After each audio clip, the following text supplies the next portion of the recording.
Welcome. Today we're going to check out the locations to Bruce Malmuth's 1981 film Nighthawks, starring Sylvester Stallone, Dee Williams, Rutger Hauer, and the Bionic Woman herself, Lindsay Wagner. So come along as we check out some of the filming locations to this early 1980s classic on this edition of Where'd They Film That?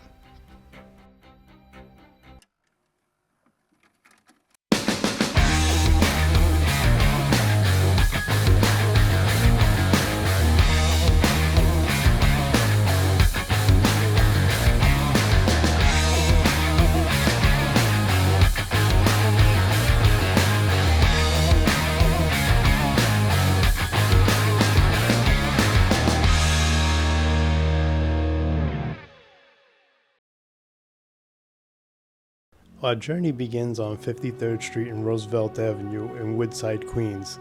It's here where we're first introduced to Sylvester Stallone's character, Deke Da Silva, and Dee Williams' character, Matthew Fox.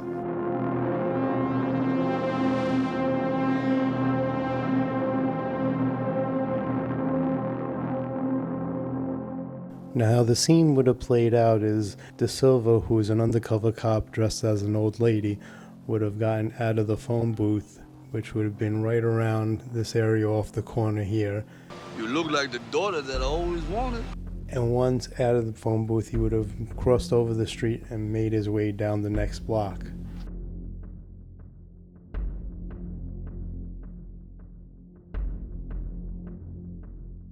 As Da Silva continues walking down the block, he catches the attention of a few muggers who are waiting for their next victim.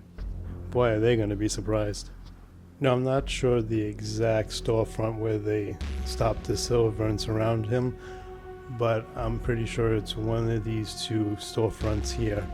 If you look, I kind of matched it up with the way the fire escapes are lining up.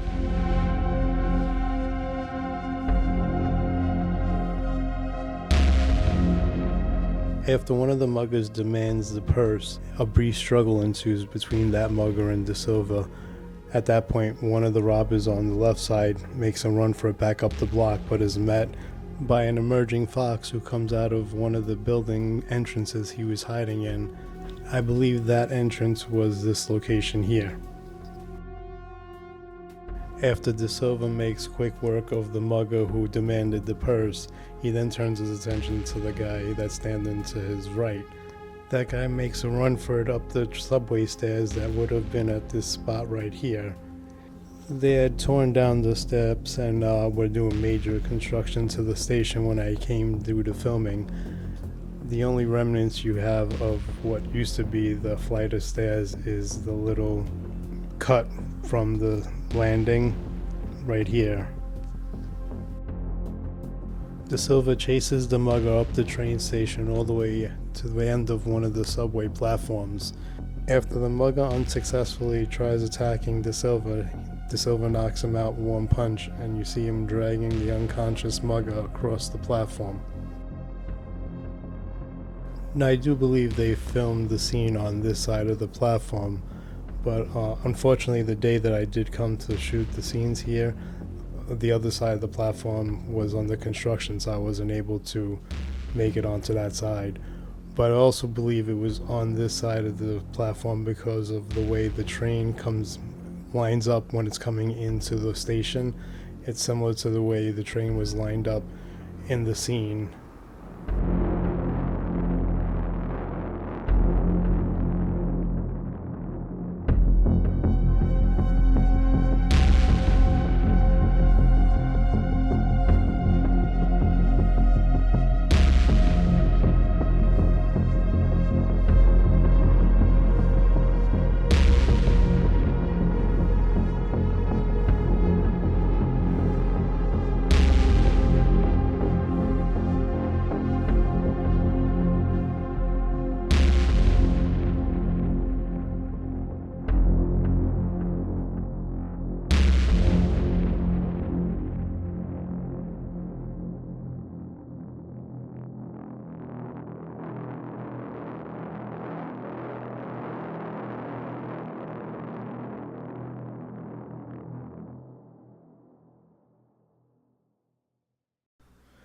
We're now at 57th Street and 5th Avenue, and it's at this location where De Silva would visit his love interest, played by Lindsay Wagner, at a job. Now, I believe both the first and second floor were shot at this location.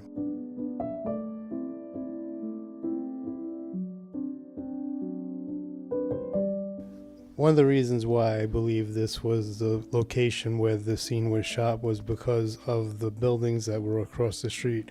If you see when De Silva and Fox are walking into the store, you can see the facade across the street looks similar to the one that is currently there today.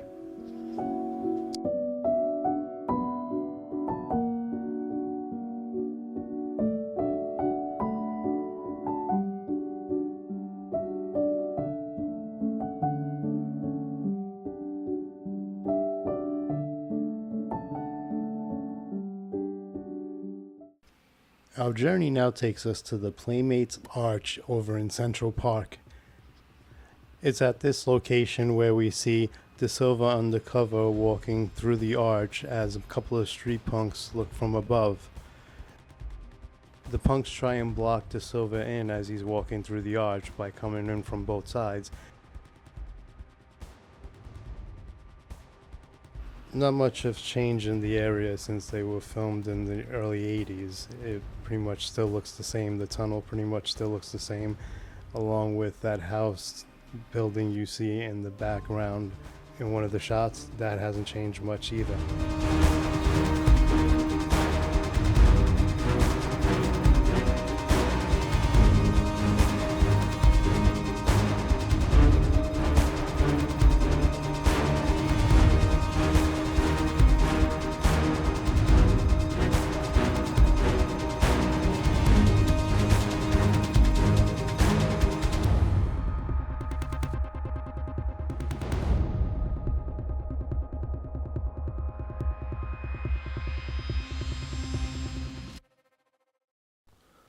Our journey now takes us to the United Nations on 42nd Street and 1st Avenue, and also the 59th Street Bridge.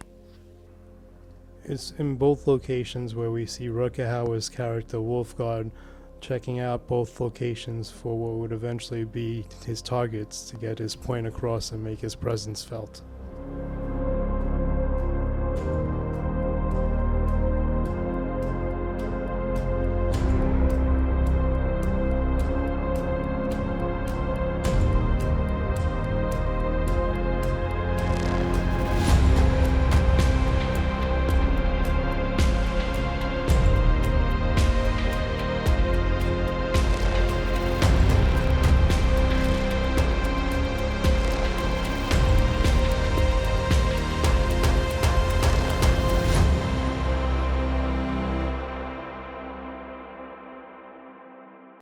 Our adventure now takes us to West 43rd Street to the Stephen Sondheim Theater, formerly known as the Henry Miller's Theater.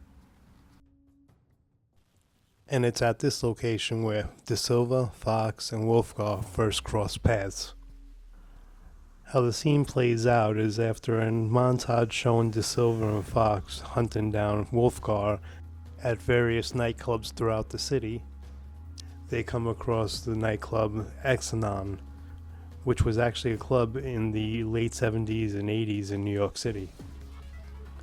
I believe it's this area here where we see De Silva and Fox talking to the club owner, bouncer, and the coat check girl.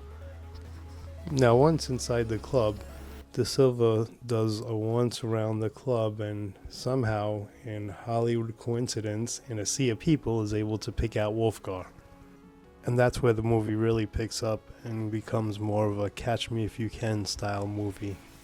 Today it is no longer a club, but it is now currently a theater that is home for the Broadway show Juliet.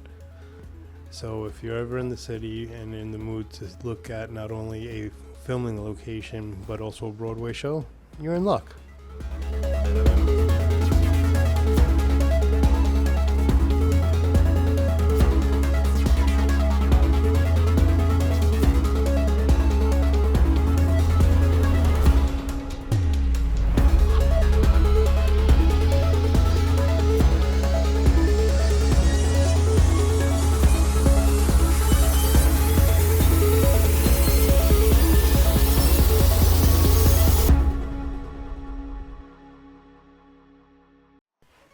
We're now at the Hoyt and Skimmelhorn Street train station in Brooklyn, New York. And this location has been in many popular films, such as Coming to America and The Warriors, just to name a few. And in Nighthawks, this doubled as the 59th Street train station. After De Silva and Fox chase down Wolfguard through streets and construction sites, they end up at this station.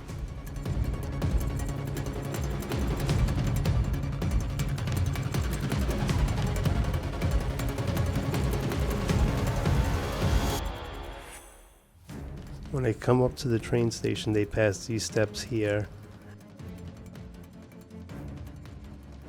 At this point, Wolfguard's ahead of them, and he grabs an old lady at knife point, and he hides behind a pillar of his own. I believe that all took place in this section right here. I'm thinking between the way the pillars are situated where De Silva and Fox may have been standing and as opposed to where Wolfguard has the old lady as hostage hiding behind the other pillar.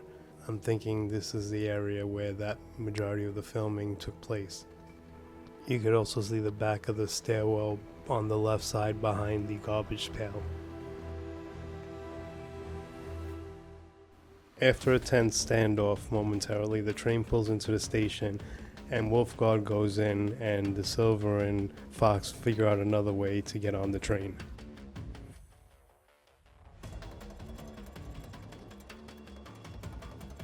Now I wanted to take a moment to show you the other side of this train station, which is also abandoned.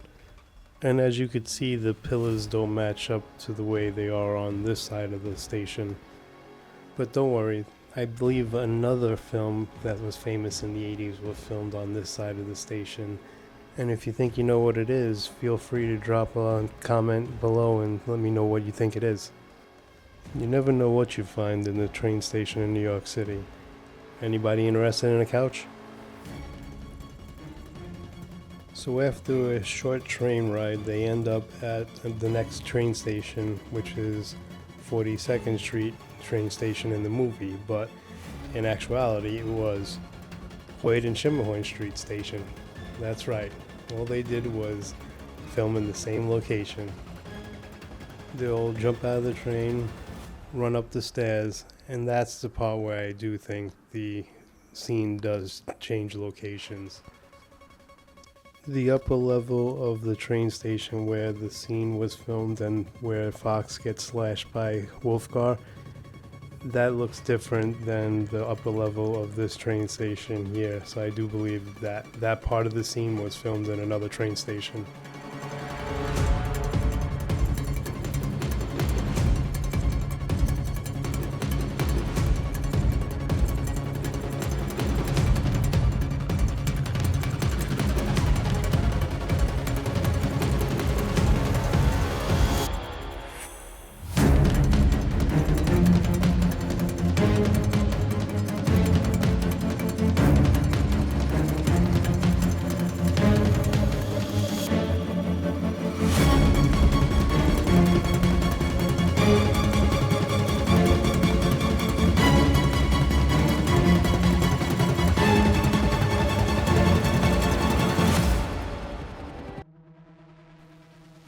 The final stop on our journey today takes us to the Roosevelt Island Tramway. It's here where Wolfguard takes a few of the United Nations dignitaries hostage while they're on the tramway.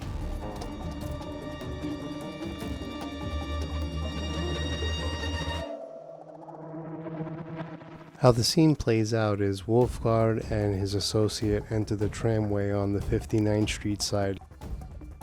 And when they cross midway point across the East River, they finally take control of the tramway and stop it, leaving the tramway virtually dangling over the East River.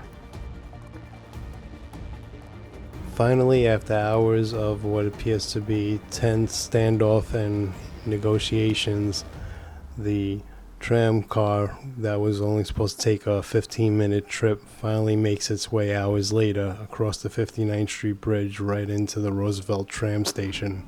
Wolfguard and his associate escort the hostages off the tram station and into a waiting bus That bus would be driven by De Silva, and that was at Wolfgar's request. That whole sequence took place in this general area here.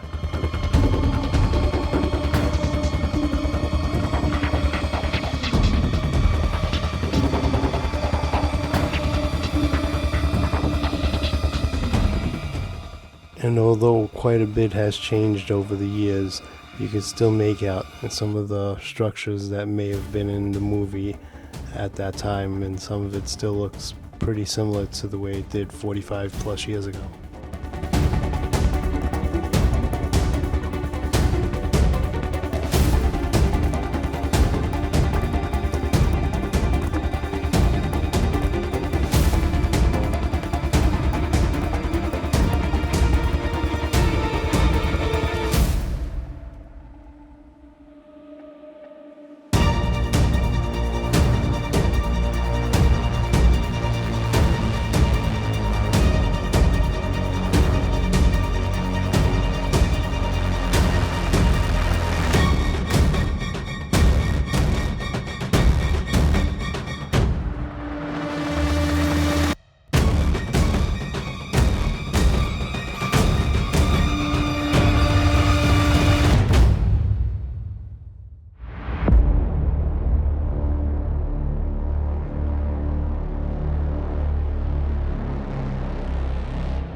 Nighthawks was released on April 10th, 1981, and would go on to make $19 million on a $5 million budget. Although Nighthawks may not be Stallone's most popular movie in the 1980s, it definitely is an underrated gem, and I had a great time checking out the filming locations, and I hope you did too. So that's going to do it for us this time on where they filmed that. Hopefully come back again on the next adventure. Until then, I'll see you at the next place.